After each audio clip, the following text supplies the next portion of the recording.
What are these little pets?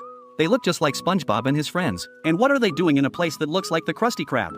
It all started when SpongeBob bought Gary a house. To his surprise, Gary didn't come home and even locked the door. The next day, SpongeBob discovered that Gary had transformed the house into a mini pineapple. SpongeBob went inside to check it out, and was amazed to find Gary's place had everything. SpongeBob thought it was absolutely adorable. But next door, there was another house that looked like a trash can. Inside lived a sea urchin that looked just like Squidward. Squidward stepped out of his house and tripped over another house that looked like Patrick's rock. There was even a snail inside that looked exactly like Patrick. Squidward was furious, but he got distracted by the sound of a clarinet and spotted the sea urchin. Squidward found it way too cute. Even Patrick was drawn in. All three of them were completely stunned by how much their pets looked like them. They were totally lost in the cuteness.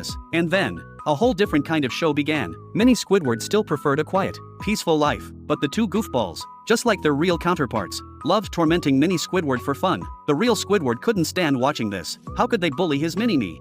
But the two goofballs didn't care at all. This was totally on brand for them. When night fell, the mini versions went back to their own homes. And of course, the classic idiotic behavior was still part of the routine.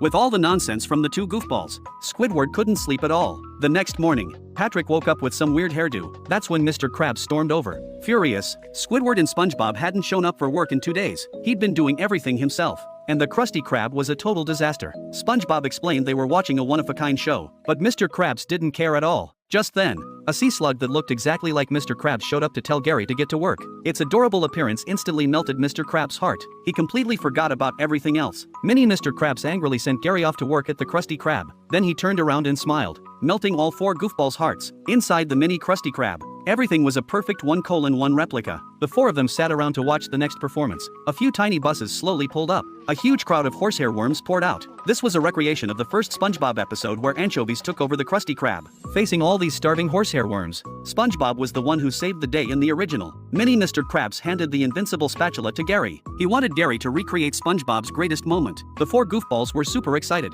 but Gary just didn't have SpongeBob's courage. Looking at the terrifying horsehair worms outside, Gary panicked. In a fit of rage, he destroyed the spatula. He wanted to end this whole charade. He brought in a bulldozer and demolished all the buildings in the mini theater.